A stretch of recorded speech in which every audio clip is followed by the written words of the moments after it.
ये दिल्ली की सरकार 100 करोड़ देशवासी, किसी को भरोसा नहीं कब क्या होगा, कहां जाएंगे, घर जिंदा लौट के आएंगे या नहीं आएंगे, ये भी भरोसा नहीं होता है। भाइयों बहनों, हम आर्थिक विकास करें, आपके पास घर हो, गाड़ी हो, बंगला हो, खेत और खलिहान हो, हर प्रकार का सुख हो, बहुत आर्थिक विकास हुआ हो, लेकिन अगर आपका नौजवान बेटा घर से निकलने के बाद अगर शाम को जिंदा लौट नहीं आता है और उसका शरीर घर आता है, डेड बॉडी घर आता है, तो ये आपका विकास किस काम आएगा भाई? ये बंगला किसके काम आएगा? ये गाड़ी, ये खेत, ये खलिहान किसके काम आएंगे? आर्थिक विकास के साथ साथ सुरक्षा भी उतना ही महत्व रखती है। हर परिवार को सुरक्षा मिलनी चाहिए, हर परिवार को सुरक्षा मिलनी चाहिए। भाइयों बहनों, आए दिन देखिए आप, कहीं आतंकवादी बम धमाके करते हैं, कहीं माओवादी हमला कर रहे हैं, एक प्रकार से मौत का नृत्य चल रहा है और दिल्ली में बैठे हुए शासक इसके लिए कुछ भी करने को तैयार नहीं है। हम देखेंगे, समस्या गंभीर है, हम चिंतित हैं, हम कोई रास्ता निकालेंगे।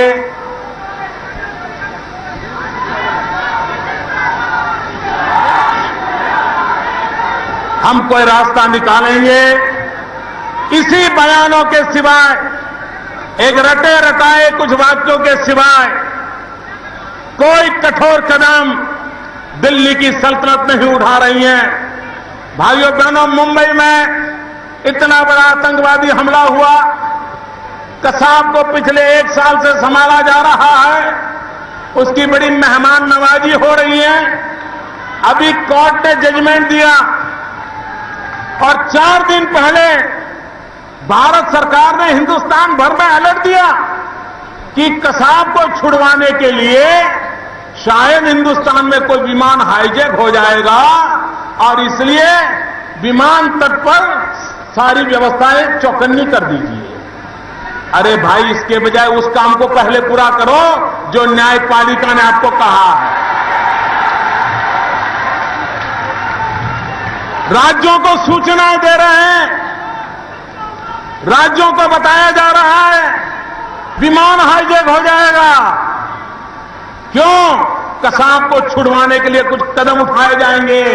अरे भाई, जिसको छुड़वाने के लिए सब कुछ होने वाला है, उसकी छुट्टी करने के लिए न्यायपालिका ने आपको कह दिया। न्याय की पूरी प्रक्रिया 1 महीने में पूरा करो और देश के आम आदमी की जो आशा अपेक्षा है उसका फैसला कीजिए।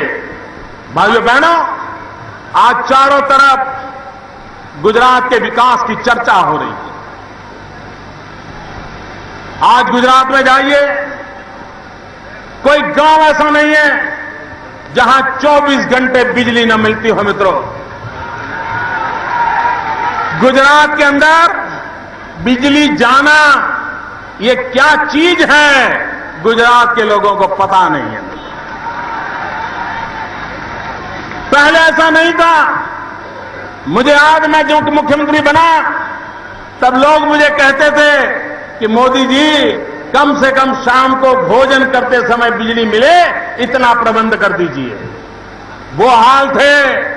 ये भारतीय जनता पार्टी की नीतियों का कारण है, ये भारतीय जनता पार्टी के प्रति कमिटमेंट का कारण है कि आज गुजरात के अंदर 2400 घंटे बिजली मुहैया कराने में आज हमारी सरकार सफल हो गई। भाइयों बहनों, आप तो भाग्यशाली लोग हैं, मां गंगा के आपको आशीर्वाद है। मेरे गुजरात में 12 महीना बहने वाली नदियां नहीं है। एक सिर्फ नर्मदा नदी है मेरे पास, जिसमें 12 मास पानी चलता है। बाकी सारी नदियां वर्षा ऋतु समाप्त होते ही सूखी हो जाती। मेरे यहां बारिश भी ज्यादा होती नहीं है। मेरे यहां अगर है तो रेगिस्तान है और पड़ोस में पाकिस्तान है। हमारे नसीब में वही है। उसके बावजूद भी हमने जल संचय का काम उठाया, जन आंदोलन खड़ा किया, वर्षा का बूंद बूंद पानी बचाने का प्रयास किया, चेक डैम बनाए, बोरीबांध बनाए, खेत तालाब बनाए, टेरेस तालाब बनाए, अनेक विध प्रकार की योजनाएं की और नतीजा ये हुआ कि 2002-03 में गुजरात के किसान की आय 19,000 करोड़ रुपया थी। मेरे भाइयों बहनों, 5 साल के भीतर भीतर गुजरात के किसान की आय 50,000 करोड़ रुपया पर पहुंच गई। कृषि में क्रांति हो।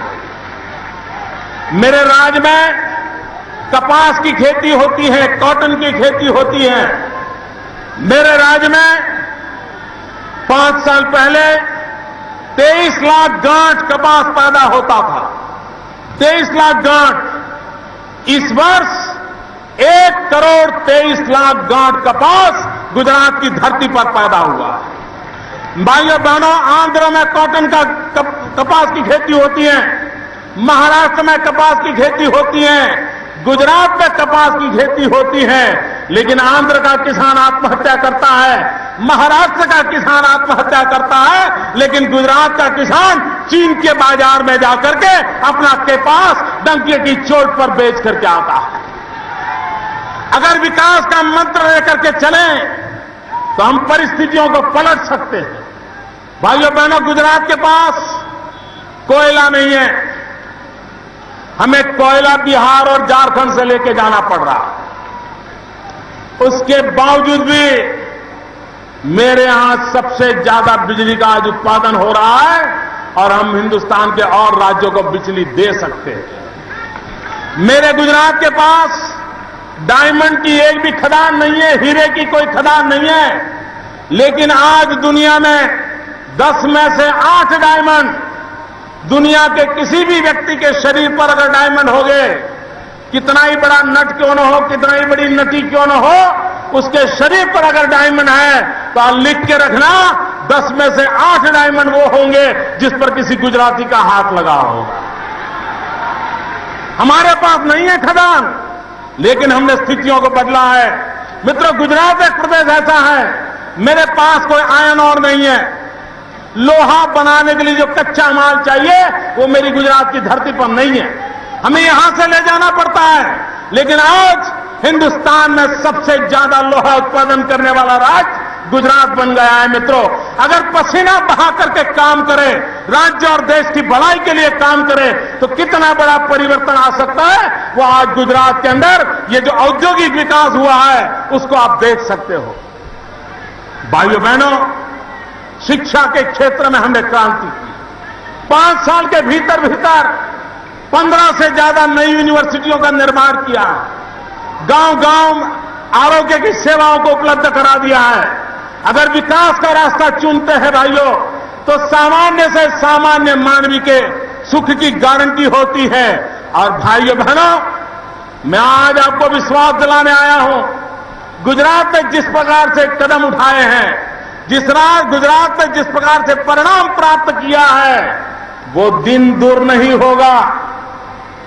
हिंदुस्तान की राजनीतिक दलों को वोट बैंक की राजनीति छोड़ करके विकास की राजनीति का रास्ता पकड़ना पड़ेगा और इसके लिए हम मजबूर करके रहेंगे। हम देश में वोट बैंक की राजनीति को उखाड़ फेंक के लिए निकले हुए हैं। हम देश में विकास की राजनीति को प्रस्तावित करने के लिए निकले हुए लोग हैं।